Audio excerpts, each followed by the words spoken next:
You guys, I was not expecting this book to be this sad. Not at all. Giving up your dreams to your silly demons.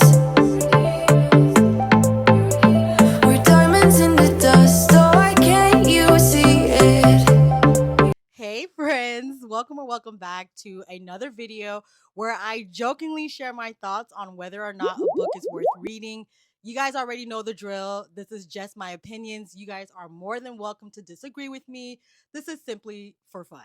Okay, friends, so over the weekend, I read this gorgeous book, which is Say You'll Remember Me by Abby Jimenez.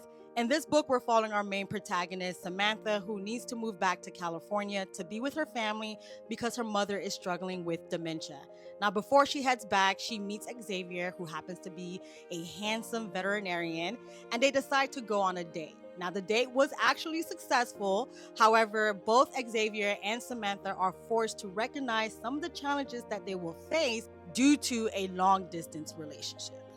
Okay, so I had a really good time reading this book, but one of the things that stood out to me the most was the way both Samantha and Xavier supported one another. And I think what Abby was trying to say, using both Samantha and Xavier as characters, was that it's fun to fall in love, but it's equally important to fall in love with someone that's going to be there for you, especially during those hard times.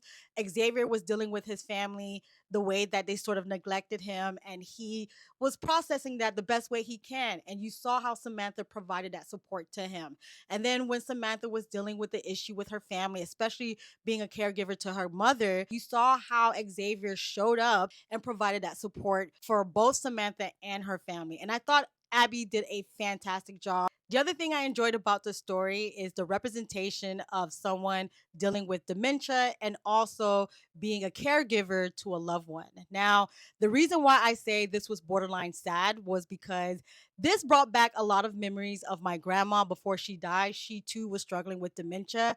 And I remember seeing all the stressors that my mom went through for being a caregiver to my grandma. And I saw that in Samantha. She was dealing with not knowing how to support her mother's treatment financially, whose turn it is to take care of her, not having a social life, not being able to do the things that you want to do because of the responsibility of caring for her mother. I gave this book a 3.5 out of 5 stars. I still think it is worth the read. I definitely think you guys will enjoy it if you haven't read it. If you have read this story, please let me know your thoughts and how you enjoyed it. But thank you guys for the support, and I will catch you all on my next episode. Bye!